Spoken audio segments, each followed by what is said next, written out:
The town of my upbringing rested upon rustic, rural soil, a humble abode amidst vast farmlands, abandoned churches, and the grotesque visage of withering ancient dwellings. Poverty stained the lives of those surrounding us, where even property taxes paled in comparison to the meager existence they led.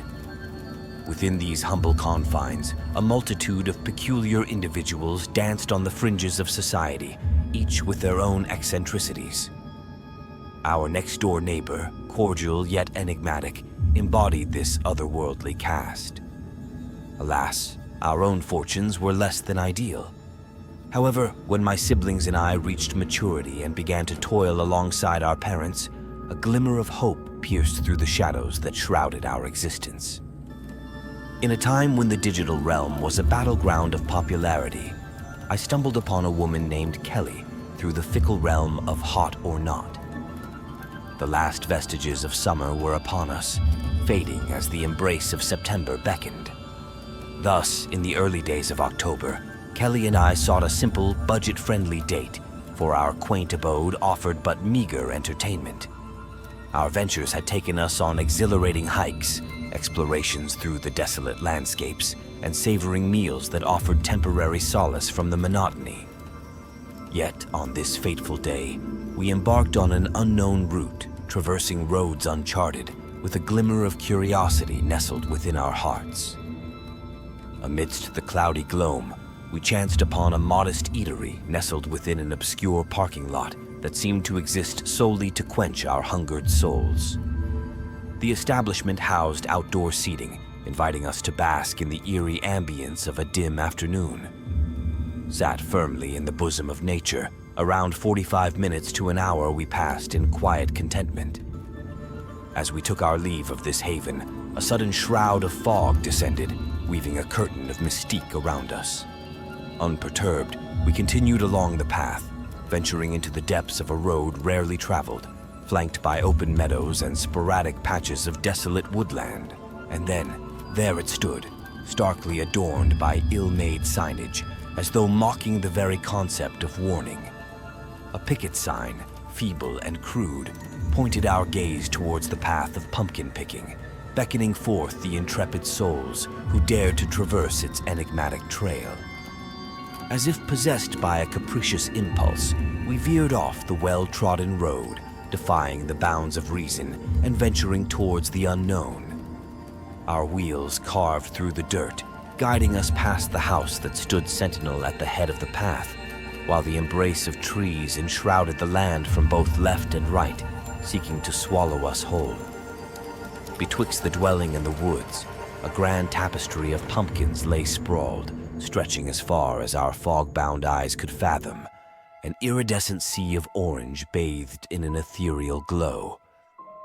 At least 200 pumpkins adorned the terrain, a mere fraction of what lay concealed beyond the veils of mist.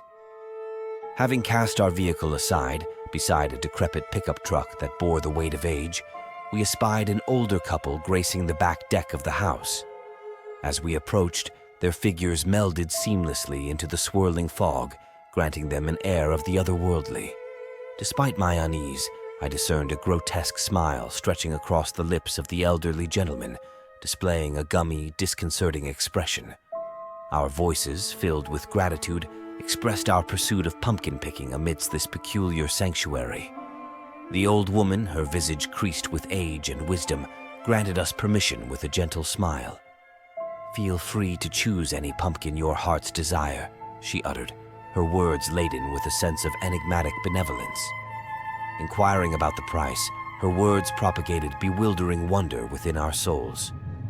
"It is free," she declared, her voice imbued with echoes from a forgotten era.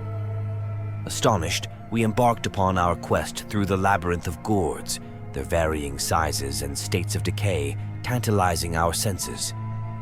The moist earth beneath our feet clung delicately, mirroring the damp touch that enveloped certain pumpkins, the remnants of the fog's delicate caress. Yet, perseverance bore fruit as we uncovered a magnificent specimen, majestic in its size and health. Struggling beneath its weight, I carried the burden towards the spectral presence of the elderly couple, only to find an empty deck, devoid of their essence. Doubts gnawed at our minds, urging us to flee this enigmatic realm. As I initiated a 3-point turn upon the unruly path, a cacophony pierced the heavy silence, shattering our sense of security. Reflexively, we glanced towards the source of the disturbance, now transformed into a middle-aged man clad in a cap, his demeanor a blend of anger and despair. "Hey, stop!" he bellowed, his words ripping through the veil of night. Lowering the window, his visage emerged, distorted with indignation and venom. In a thunderous voice, he demanded, "What the hell are y'all doing?" Confusion settled upon us, the torrents of our explanation pouring forth in desperate waves, attempting to reconcile our actions with what our perceived reality dictated. In the frenzy of our words, we mentioned the older couple, assuming they were his progenitors. Yet, the man's response raised even more cryptic questions, sending tendrils of unease creeping down our spines. "What older couple?" he retorted, his voice textured with raw fury. Incredulously, we persisted, narrating the tale of their existence, beseeching him to shed light upon this enigma. Firmly, he denied their very existence within the realm of his abode. Bewilderment gnawed at our thoughts, clutching us in its icy grip. Struggling against the tendrils of the unknown, we offered the location of the pumpkin as proof of our encounter. Unlocking the door, we awaited his judgment, his swift actions mirroring an indomitable wrath. Snatching the pumpkin, he seethed, promising unspeakable consequences should we venture near this forsaken realm once more. Hurling spittle to the ground, he vanished into the dark recesses of his dwelling, leaving us to digest the eldritch encounter that had befallen us. Confusion reigned as we retreated from the confounding abode. Our minds leaped from one tentative theory to another, attempting to rationalize the ethereal dance that had ensnared our senses. The notion of a cruel jest flickered upon my lips, intending to coax a semblance of normalcy back into our lives. Yet the gravity of the situation gripped us both, as fear and uncertainty danced within our souls. In the deafening silence of our vehicle, contemplation mingled with a chilling realization. What if they were souls doomed to wander in the darkness? Kelly whimpered, her voice trembling with trepidation. A shiver coiled along my spine, urging me to ponder the delusion which we had unwittingly stumbled upon. The unspeakable truth whispered in the shadows, leaving us haunted by the mysteries that lay concealed within that wretched domain. Days later, curiosity tethered my siblings to that accursed pumpkin patch, fingers poised to pluck a single orb of autumnal delight. Engaging the grizzled man in conversation, they garnered tales of a solitary existence, devoid of companionship. This revelation, far from soothing our fears, plunged us into the icy abyss of the inexplicable. For if the man spoke true, then who were those spectral beings that greeted us within the patch's embrace? To this day, answers elude our grasp, casting us adrift upon a sea of riddles.